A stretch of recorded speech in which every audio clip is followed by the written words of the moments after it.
சென்னையில் தொடர்ந்து காலை முதலே மழை பெய்து விடுமுறை அறிவிக்கப்படாததால் கடும் சிரமத்தை சந்தித்ததாக ஏராளமான மாணவர்கள் கவலை தெரிவித்தனர். ஒரு நாள் விடுமுறை அறிவிக்காததால் ஒரு வாரம் விடுமுறை எடுக்க வேண்டிய நிலை வந்துவிடுமோ எனவும் மாணவிகள் கூறினர்.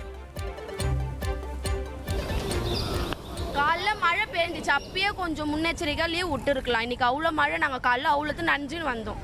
எங்களுக்குலாம் கோல்டாகிடுச்சு. நாளைக்கு லீவ் விடணும், முன்னெச்சரிக்கை லீவ் விடணும். காலையிலே விட்டு இருக்கலாம். நீங்கள் இவ்வளோ மழை பெஞ்சிச்சு, நாங்கள் ஃப்ரிட்ஜான்லாம் பார்த்து விழுந்தோம், நிறையா பேர் விழுந்தோம், மரமே விழுந்துச்சு. ரொம்ப இதுவாக இருந்துச்சு. தண்ணிலாம் ரொம்ப தேங்கி நின்றுச்சு. ஸ்கூல்லையும் ரெஸ்ட் ரூம்லலாம் ரொம்ப தண்ணியாக வேறு இருந்துச்சு. எங்களால் இது பண்ண முடியல. குளிர் வேறு ரொம்ப குளிராக வேறு இருந்துச்சு. இப்படியே தான் போகிறதா இருக்குது. லீவ் விட்டா நல்லா இருக்கும். காலைல நந்தான் வந்தோம். அப்போவே மழை, காலையில் ஸ்டார்டிங்கே மழை இருந்தது. அப்போவே லீவ் விட்டுருக்கலாம். ஆனால் யாருமே விடவே இல்லை. நாங்கள் எக்ஸ்பெக்ட் பண்ணோம், நியூஸ்லாம் வச்சு யாருமே போடவே இல்லை. நஞ்சுன்னு தான் வந்தோம். நஞ்சு இப்போ கூட பாருங்கள், காலெலாம் பாருங்கள், நஞ்சு தான். ஸ்கூல் பாருங்கள், வீடு என்ட்ரன்ஸ்ல பின்னாடியும் இருக்குது தண்ணி ஃபுல்லாக. ரெஸ்ட் ரூம் கூட போக முடியல, ஃபுல்லாக தண்ணி.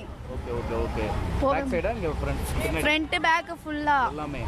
இந்த மாதிரி நேரத்தில் சரியா ஏன் லீவ் விடாததுனால உங்களுக்கு எவ்வளோ பாதிப்பு வருது? ஐயோ கஷ்டமா இது ரொம்ப. அங்கேருந்து வீட்டிலேருந்து நாங்கள் நஞ்சு, அதனால திருப்பியும் ஃபீவர் வரும். அதுக்காகவே ஒரு வாரம் லீவ் எடுப்போம். எக்ஸ்டெண்ட் ஆகுதுல்ல லீவ். முன்கூட்டியே லீவ் விட்டா பெட்ரு. நாளைக்கு லீவ் விடுவாங்களா, எப்படி எதிர்பார்க்குறீங்க? லீவ் விட்டு அவனு ஒரு நாள் வச்சாங்களே, லீவ் விடணும். காலையில் நாங்கள் ஆட்டோ தான் வந்தோம். நாங்கள் டிப்ளிகேட்லேருந்து வரோம். நாங்கள் இவ்வளோ கஷ்டமாக தான் இருக்குது. மழை பெய்ய நேரத்தில் டிலே இல்லாமல் லீவ் வெயில் லீவ் விட்டால் கொஞ்சம் நல்லாயிருக்கும் மழை காலத்தில். ஏன்னா ஃபுல்லாக அங்கங்கே கரண்ட்டு சாக்கடிக்குது. இவ்வளோ பேர் மழையில் ஒயரில் மாட்டிக்கிறாங்க. இவ்வளோ பேர் எங்கள் சொந்தக்காரங்களே ஒருத்தவங்க இந்த மாதிரி ஒயருங்களை போய் மாட்டி சேர்த்துட்டாங்க. சிதம்பரம் அருகே கணக்கரப்பட்டு, நற்கந்தங்குடி உள்ளிட்ட பல்வேறு கிராமங்களில் மழை நீரில் மூழ்கி பயிர்கள் வீணாகும் நிலை உருவாகியுள்ளது. ஏற்கனவே பெய்த மழையாலும் தற்போது உருவான டிட்வா புயலாலும் 5000 ஏக்கருக்கு மேல் உள்ள விளைநிலங்களில் மழைநீர் தேங்கி வடிகாலில் படர்ந்துள்ள ஆகாய தாமரையால் வடிய முடியாத சூழ்நிலை ஏற்பட்டுள்ளது. எனவே ஏக்கருக்கு 30,000 இழப்பீடு வழங்க கோரி விவசாயிகள் கோரிக்கை விடுத்துள்ளனர். பிச்சாவரம் உப்பனாத்தில் உள்ள ஆகாய தாமரை அடர்ந்து ஒரு 13 கிலோமீட்டர் அளவிற்கு நெடுக்க அடர்ந்து உள்ளது. தண்ணீர் சுத்தமாக வடியவே இல்லை.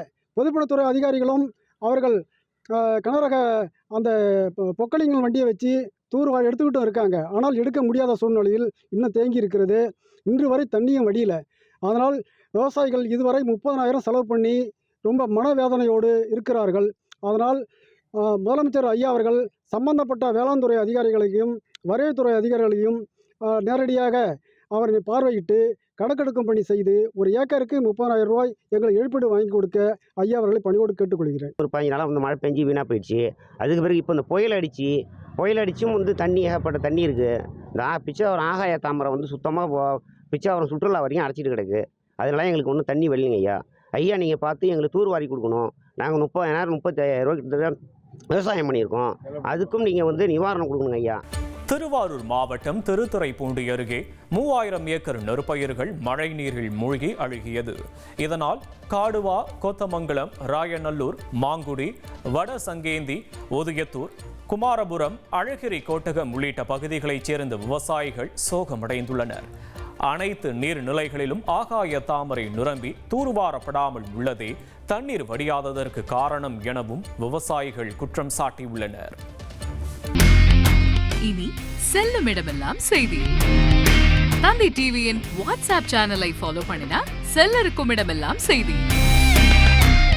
இதோ QR கோட் இப்பவே ஸ்கேன் பண்ணுங்க, ஃபாலோ பண்ணுங்க.